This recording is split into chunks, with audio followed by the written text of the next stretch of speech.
Hello everyone and welcome back to channel. आज इस digester series में हम डिस्कस करने वाले हैं ह्यूमन एनाटॉमी एंड फिजियोलॉजी का अनदर इंपॉर्टेंट टॉपिक जो कि है क्रेनियल नर्व्स। बहुत से बच्चे कंफ्यूज होते हैं कि क्रेनियल नर्व क्या है और स्पाइनल नर्व क्या है। वो समझ नहीं पाते कि दोनों में क्या डिफरेंस है या दोनों अलग भी हैं और दोनों के नंबर्स भी अलग होते हैं। तो कैसे याद रखना है? क्रेनियल नर्व जो आपकी क्रेनियम से निकले यानी जो ब्रेन से निकलती है, स्पाइनल नर्व या फिर जो आपके स्पाइनल कॉर्ड से निकलती है। ठीक है, तो क्रेनियल नर्व होते हैं 12 के पेयर्स में और वहीं पे आपकी जो स्पाइनल कॉर्ड वाली नर्व्स होती हैं, स्पाइनल नर्व्स होती हैं, वो 31 पेयर्स होती हैं। ये आपको याद रखना है। ठीक है, 33 वर्टिबल कॉलम होते हैं, ठीक वैसे ही 31 आपके उसमें से निकलते हैं। कौन? Spinal nerves. इस चीज को याद रख लेना कि दोनों अलग अलग है। अब कैसे आपको इनको याद करना है, कौन से सेंसरी हैं, कौन से मोटर हैं, ये सारी चीजें आपको डायरेक्टली क्वेश्चन पूछता है कि which of the following nerve is sensory, which of the following nerve is motor, या तो उनका फंक्शन पूछ देगा। ठीक है, तो देखिए आपको कैसे याद करना है क्रेनियल नर्व्स को, 12 क्रेनियल नर्व्स को। एक छोटी सी ट्रिक है। Only one of the 2 athletes felt very good, victorious and healthy. कहने का क्या मतलब है? जब कोई रेस या मैराथन होती है, जो फर्स्ट और सेकंड रैंक वाले होते हैं वो हमेशा बहुत कैसा महसूस करते हैं? बहुत अच्छा महसूस करते हैं, जीत उनको महसूस होती है और साथ ही साथ वो हेल्दी भी फील करते हैं। क्यों? क्योंकि वो जीत गए रहते हैं, उनको खुशी होती है उस बात की। बाकी लोग क्या होते हैं? उदास हो जाते हैं, थका महसूस करते हैं। ठीक है, तो ये ट्रिक याद करनी है। Only one of the 2 athletes, बाकी सब में से सिर्फ 2 athletes felt very good, victorious and healthy. ऐसे आपको याद हो जाएंगी आपकी क्रेनियल नर्व्स का सीक्वेंस। ठीक है, सेकेंड ट्रिक में आपको याद करना है कि वो सेंसरी है कि मोटर है। सेंसरी मतलब क्या हुआ? जो सेंस करे। सेंसरी मतलब जो सेंस करती है। जैसे कि अभी मैंने यहाँ पे अपने स्किन में किसी चीज को सेंस किया, ये सेंसरी हुआ। इंफॉर्मेशन मेरे स्किन से, मेरे मसल से कहाँ तक गया? मेरे ब्रेन में गया, ये सेंसरी नर्व हुआ। मोटर नर्व क्या होता है? मोटर मतलब मूवमेंट, मोटर मतलब सिंपल मूवमेंट। यानी मैंने सेंस किया, ये गर्म था और मैंने यहाँ से अपना मूवमेंट करके हाथ उठा लिया, ये क्या हुआ? मेरा मूवमेंट हुआ। अब ये मूवमेंट की इंफॉर्मेशन कौन लेके आता है? तो मोटर नर्व। ठीक है, समझना इस चीज से। सेंसरी मतलब सेंस करना, मोटर मतलब मूवमेंट करना। सेंसरी में आपका इंफॉर्मेशन आपके स्किन से ब्रेन तक जाएगा, मोटर में ब्रेन से इंफॉर्मेशन आएगा मेरे वापस स्किन तक कि हाथ हटा लो। ठीक है, तो इसको आपको सीक्वेंस में कैसे याद करना है? Some say marry money but my brother says big brain matter more.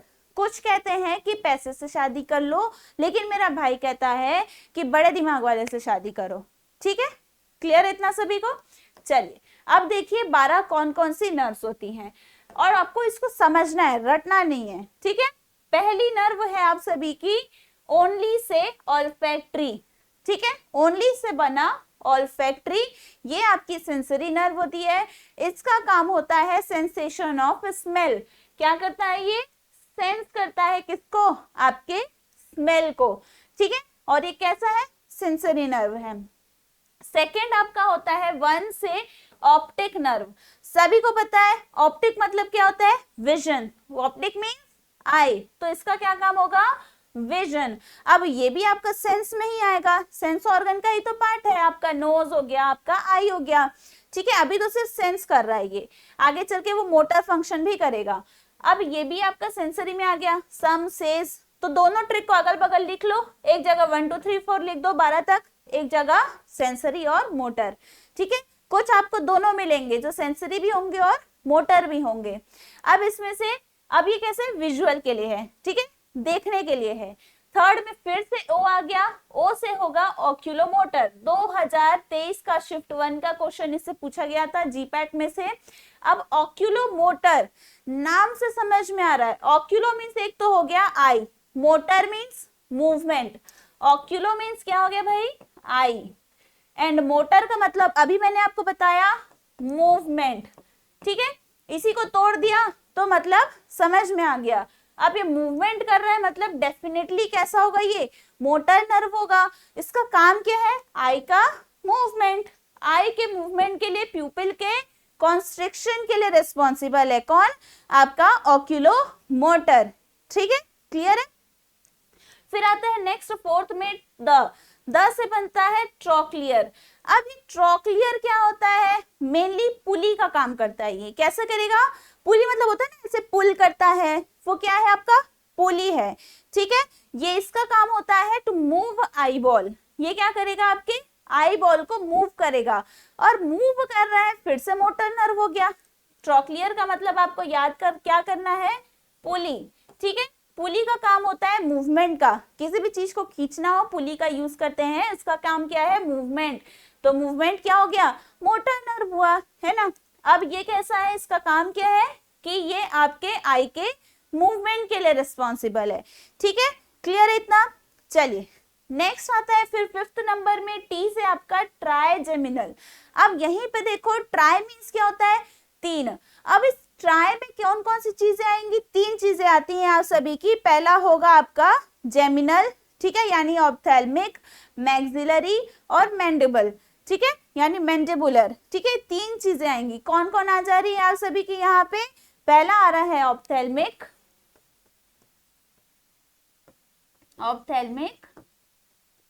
Maxillary, mandibular, ठीक है। कौन कौन सी चीजें आ गई, तीन तरीके की चीजें आ गई।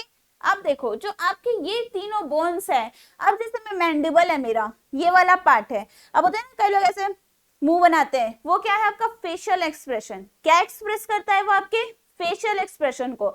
मैक्सिला और मैंडिबल को मूव करके किया जाता है, तो इसका काम होता है फेशियल एक्सप्रेशन के लिए, ठीक है।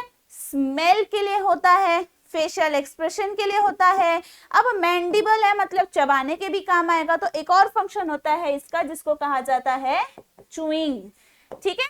और ये दोनों होता है आपका मोटर भी होता है और सेंसरी भी होता है, दोनों फंक्शन निभाता है ये, ठीक है। चलिए अब आ जाते हैं नेक्स्ट सिक्स्थ में। सिक्स्थ में आ गया अब आप सभी का एब्डसेंस। एथलीट से हो गया आप सभी का एब्डसेंस। एब्डसेंस का मतलब क्या होता है, एब्डसेंस का मतलब होता है मिड लाइन से दूर, सिंपल सा डिस्टेंस समझ लो। एब्डसेंस का मतलब होता है distance away from the mid line, ठीक है। और इस away from the mid line कोई चीज अगर जाए तो उसका मतलब होता है वो लेटरल है। कैसा है वो, लेटरल कहलाता है। और लेटरल मतलब लेफ्ट या फिर राइट, ठीक है। जब हम एचएपी शुरू पढ़ते हैं तब हम कुछ टर्मिनोलॉजीज पढ़ते हैं, उसी समय आता है abducens lateral mid line. Mid line होता है बॉडी के बीच का पार्ट, जब कोई भी मूवमेंट बॉडी के मिड लाइन की तरफ हो उसको मीडियल कहा जाता है। लेटरल मतलब एल से याद करना है लेफ्ट, ठीक है, यानी जब वो मिड लाइन से दूर जाए तो लेफ्ट और राइट साइड ही जाएगा तो लेटरल मूवमेंट कहलाता है एब्डसेंस मूवमेंट। अब किसी को याद ना हो तो थोड़ा सा याद करना इस चीज को कि मैम ने बताया था कि ए बी और डी, देखो दोनों उल्टा उल्टा वर्ड लिखा गया है, बी और डी, ऐसा देखने में नहीं लग रहा है कि दोनों उल्टा है, तो बस ऐसे याद कर लेना ये दोनों तो उल्टा दिख रहा है, मतलब लेटरल होगा। लेटरल मतलब होता है away from the mid line, ठीक है। क्लियर, किस चीज का मूवमेंट, आपके आई का movement away from mid line. ये जो मिड लाइन है इससे अगर आपकी आई का मूवमेंट अलग हो रहा है मतलब वो कहलाता है एब्डसेंस। क्लियर है। और ये कैसा है आपका मोटर, क्योंकि फिर से मूवमेंट की बात हो रही है। क्लियर। चलिए अब आते हैं सेवेंथ में होता है फेल्ट से फेशियल। अब फेशियल में दोनों चीजें होंगी, या तो ये आपका सेंसरी भी हो सकता है या तो ये आप सभी का मोटर भी हो सकता है। टेस्ट के लिए, फेशियल एक्सप्रेशन के लिए, दोनों चीज के लिए ये रिस्पॉन्सिबल है, ठीक है। क्लियर है। सलाइवा के लिए, सिक्रीशन के लिए, मास्टिकेशन के लिए, हर चीज के लिए रिस्पॉन्सिबल है कौन, आपका फेशियल, ठीक है। नेक्स्ट आता है वेरी, 8वां नंबर पे है वेरी मतलब वेस्टिबुलो कॉक्लियर। वेस्टिबल जो कि आपकी बॉडी में बैलेंस बनाने में मदद करता है, कॉक्लियर मतलब आपके हियरिंग के लिए काम करता है, ठीक है। दोनों चीज करते हैं। और ये कैसा नर्व है आपका, सेंसरी नर्व है, ठीक है। बैलेंस भी बनाएगा और ये दोनों कहाँ प्रेजेंट होते हैं, ईयर में प्रेजेंट होते हैं, ठीक है, हियरिंग और बैलेंसिंग के लिए। क्लियर सभी को। चलिए फिर जी से आता है ग्लॉसोफेरेंजियल।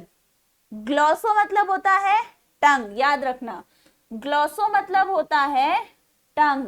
आप कभी भी किसी वर्ड को समझ ना पाए, जैसे मैंने इसको तोड़ दिया दो पार्ट में, वेस्टिबुल तोड़ दिया और कॉक्लियर तोड़ दिया। मुझे पता है कि वेस्टिबुलर हमारे ईयर में प्रेजेंट होता है जो कि बॉडी में बैलेंस बनाने में हेल्प करता है, और कॉक्लियर तो हमेशा हियरिंग के लिए हेल्प करता है। वैसे ही एक और वर्ड आ गया ग्लॉसोफेरेंजियल। ग्लॉसो का मतलब होता है टंग और फेरेंजियल मतलब, फेरेंज क्या है, जो आपके नोज और माउथ दोनों के पीछे का जो कॉमन एरिया है जिसको हम फेरिंग्स कहते हैं, उससे बन गया है फेरेंजियल, जिसको थ्रोट भी समझ सकते हैं आप लोग। क्या समझ सकते हैं इसको? थ्रोट, यानी आपके गला वाला पोर्शन। ठीक है, तो ये दोनों तरीके की चीज है, ये सेंस भी करेगा और मूवमेंट भी करेगा। अब कैसे करेगा भाई? इपिग्लॉटिस है वो सेंस करेगा कि एयर आ रहा है कि फूड आ रहा है। अगर एयर आ रहा होगा तो फूड के मूवमेंट को ब्लॉक करेगा, हो गया ना मूवमेंट उसका, उसने सेंस किया कि एयर अभी ज्यादा पास आ गया है। फूड अगर स्वेलो कर रहे हैं तो वो एयर के पैसेज को ब्लॉक करेगा। तो ऐसे याद रखना है कि ये कैसा होगा आपका, दोनों होगा, सेंसरी और मोटर। ठीक है, अब समझ में ही आ रहा है कि सलाइवा का सिक्रीशन हो गया, चाहे टेस्टिंग ही क्यों ना हो, चाहे स्वेलोइंग का ही काम क्यों ना हो, सब कौन कर रहा है? ग्लॉसोफेरेंजियल। क्योंकि यहाँ पे टंग है तो इसीलिए ये दोनों काम किसका हो गया? उसका हो गया। ठीक है, फिर विक्टोरियस से बन गया वेगस नर्व। अब क्या है ये वेगस नर्व और कैसे याद करना है? वेगस नर्व मतलब होता है जो कि आपके विसरल फंक्शंस करते हैं, यानी जो सिक्रीशंस और साथ ही साथ मूवमेंट के लिए रिस्पॉन्सिबल होते हैं। ठीक है, चलिए अब ये दोनों तरीके के होते हैं, ये सेंसरी भी होते हैं और मोटर भी होते हैं। ठीक है, पैरासिम्पैथेटिक इनर्वेशंस जैसे कि आप सभी का क्या करता है, ये सिक्रीशन करेगा, कैसा? तो विसरल सिक्रीशन करेगा। विसरल सिक्रीशंस मतलब आई में सिक्रीट कर रहा है। ठीक है, विसरल फ्लूइड्स को सिक्रीट करेगा और मूवमेंट भी करेगा। ठीक है, इसको आप लिख सकते हैं अलग से। 11वें नंबर में होता है एसेसरी। अब एसेसरी मतलब क्या होता है? सपोर्टिंग। एसेसरी का मतलब क्या होता है? सपोर्टिंग। ठीक है, एसेसरी का मतलब होता है सपोर्टिंग। जैसे हम जीआईटी पढ़ते हैं तो कुछ मेन ग्लैंड्स होते हैं आपके डाइजेस्टिव सिस्टम के और कुछ सपोर्टिंग ग्लैंड्स होते हैं, जैसे लिवर, गॉल ब्लैडर, पेनक्रियाज। वैसे ही एसेसरी का मतलब होता है सपोर्टिंग। ठीक है, और ये कैसा नर्व होता है? मोटर नर्व होता है। अब सपोर्ट से आपको याद करना है कि हमारे बॉडी में सपोर्ट का काम कौन करता है? तो भाई आपका नेक। आपका नेक क्या करता है? आपका हेड और शोल्डर, ये दोनों क्या करते हैं? बॉडी में सपोर्ट का काम करते हैं। ठीक है, वैसे ही आपका जो नेक है ये क्या करता है? सपोर्ट बनाता है, बैलेंस बनाता है। ठीक है, तो मूवमेंट ऑफ नेक भी इसमें आ जाएगा, फेरिंग्स, लैरिंग्स, शोल्डर और हेड, सारी चीजें यहां से लेके यहां तक वाली जो चीजें हैं ये क्या करती हैं? आपकी सपोर्टिंग की तरह काम करती हैं, आपके हेड को सपोर्ट करती हैं। ठीक है, क्लियर? चलिए नेक्स्ट अब बच गया आखिरी जो कि है 12 नंबर का, हेल्दी से बन गया हाइपोग्लॉसल। अब कई लोग को आइडिया हो गया होगा अभी तक तो मेरा बताते बताते कि ग्लॉसल मतलब होता है मैम टंग। ग्लॉसल का मतलब होता है टंग, इतना तो समझ में आ गया, हमने वर्ड तोड़ना सीख लिया है। ग्लॉसल का मतलब टंग होता है, हाइपो मतलब अंडर, हाइपो मतलब होता है ना कम, यानी कि अंडर लिमिट हाइपो कहलाता है। तो अंडर योर टंग कैसा है? ये मोटर नर्व है, क्या करेगा? टंग का मूवमेंट करेगा। क्यों? क्योंकि ये मोटर नर्व है इसलिए मूवमेंट करेगा। ठीक है, क्लियर है? तो ये थे आप सभी के क्या, टोटल 12 क्रेनियल नर्व्स। अब ये एक बार कहाँ कहाँ प्रेजेंट होते हैं इसको देख लीजिए। ठीक है, 2-4 बार आप इस वीडियो को फिर से देखेंगे ना तो आपको समझ आ जाएगा कि कैसे वर्ड से कोरिलेट करना है। हर चीज रटने के लिए नहीं होती है, कुछ चीजें समझी भी जाती हैं। ठीक है, चलिए देख लीजिए एक बार यहाँ से। ऑल्फैक्टरी नर्व प्रेजेंट है जो कि आपके स्मेल के लिए रिस्पॉन्सिबल है। ऑक्यूलोमोटर प्रेजेंट है जो आई के मूवमेंट के लिए रिस्पॉन्सिबल है। ट्राइजेमिनल है जो फेस के सेंसेशन और चूइंग के लिए रिस्पॉन्सिबल है। फेशियल जो आपके फेस के मूवमेंट और टेस्ट के लिए रिस्पॉन्सिबल है। ग्लॉसोफेरेंजियल जो थ्रोट के, जो मैंने कहा था, स्वेलिंग के लिए रिस्पॉन्सिबल है। फिर एसेसरी नर्व जो नेक के मूवमेंट के लिए रिस्पॉन्सिबल है। हाइपोग्लोसल जो सेंसेशन, वेगस भी आपके एब्डोमिनल ऑर्गन्स और बाकी चीजों के लिए है। वेस्टिब्यूल कॉक्लियर हियरिंग और बैलेंस के लिए है। एब्डसेंस आई का मूवमेंट करता है। ट्रोक्लियर भी आई का मूवमेंट कर रहा है। और ऑप्टिक मतलब जो विजन के लिए रिस्पॉन्सिबल है। ठीक है, चलिए देखिए टोटल कितने बोन्स होते हैं क्रेनियम में, तो 8 होते हैं। आरआरबी 2015 का ये क्वेश्चन है। अब क्वेश्चन देख लेते हैं फटाफट। Which of the following cranial nerve helps in accommodating the I for near vision. अब आई के लिए कौन काम करता है, जीपेट 2023 का शिफ्ट 2 का क्वेश्चन है।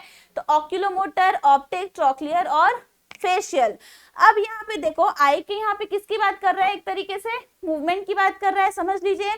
ठीक है, तो करेक्ट आंसर क्या होगा हमारा, oculo motor. Oculo means eye and motor means movement. ठीक है, चलिए अगर पास का देखना है तो हमारी आंख ऐसे हो जाती है ना, ऐसे करके, या ये ऐसे चौड़ी हो जाएगी, तो वहां पे क्या हो रहा है, आई का मूवमेंट हो रहा है, ऑक्यूलो मोटर। ठीक है, cranial nerve arise from the dash. RRB pharmacist 2019 में, फिर आपके डिपार्टमेंटल फार्मासिस्ट एग्जाम में भी पूछा है कि क्रेनियल नर्व कहाँ प्रेजेंट होता है। भाई ये तो कॉमन सेंस है, क्रेनियम में प्रेजेंट होता है। क्रेनियम मतलब हमारा ब्रेन। ठीक है, चलिए correct answer is brain. Next question, how many pairs of cranial nerves do human have. HPSSC pharmacist 2018 का क्वेश्चन है कि कितने नंबर ऑफ क्रेनियल नर्व्स होते हैं, तो 12। कितने नंबर ऑफ स्पाइनल नर्व्स होते हैं, कमेंट में जरूर बताना। ठीक है, तो करेक्ट आंसर क्या होगा आपका, answer 12। Next question, the total number of cranial bones. अच्छा okay, total number of cranial bones in human, RRB 2015 का क्वेश्चन है ये। कितने नंबर ऑफ क्रेनियम बोन्स होते हैं, इससे पहले पूछा कितने नंबर ऑफ नर्व्स होते हैं। ठीक है, तो वो तो 12 होते हैं। कितने नंबर ऑफ बोन्स होते हैं, तो 8 होते हैं। कितने नंबर ऑफ स्पाइनल नर्व होते हैं और कितने नंबर ऑफ स्पाइनल बोन होते हैं, मुझे कमेंट में जरूर बताना। ठीक है, चलिए नेक्स्ट क्वेश्चन है आप सभी के पास यहाँ पे अभी 1 सेकेंड। हाँ, in peripheral nervous system the nerves that arise from cerebrum and brain stem are called as। MPNHM pharmacist 2022 का क्वेश्चन है कि ऐसा पेरिफेरल नर्वस सिस्टम जो आपका अराइज हो रहा है सेरेब्रम और ब्रेन स्टेम से, तो वो कैसे होंगे। अब फ्रंटल नर्व तो नहीं हो सकता। ठीक है, तो यहाँ पे 2 ऑप्शन मुझे नजर आ रहे हैं जो क्रेनियल और स्पाइनल है। तो करेक्ट आंसर आपका क्या होगा, क्रेनियल नर्व, क्योंकि पूरी तरीके से अभी स्पाइनल कॉर्ड में रीच नहीं किया है, अभी भी वो सेरेब्रम और ब्रेन स्टेम की बात कर रहा है, और ये दोनों आपके ब्रेन का ही पार्ट है। सेरेब्रम और आपका ब्रेन स्टेम दोनों ब्रेन के पार्ट है, इसलिए कैसे कहलाएंगे ये, क्रेनियल नर्व। अगर पूछता कि आपके ब्रेन के सेरेब्रम पार्ट से कौन सी नर्व निकल रही है, तब आप कहीं फ्रंटल के बारे में सोचते हैं, क्योंकि frontal is the part of your cerebrum. ठीक है, क्लियर है। चलिए, तो ये थे आज के आपके डाइजेस्टर, जो कि था क्रेनियल नर्व से। जो क्वेश्चंस मैंने पूछा है कि कितने number of spinal bones present होते हैं और साथ ही साथ कितने number of spinal nerve present होते हैं, मुझे कमेंट बॉक्स में जरूर बताइएगा। मिलते हैं नेक्स्ट वीडियो में, तब तक के लिए ऑल द वेरी बेस्ट।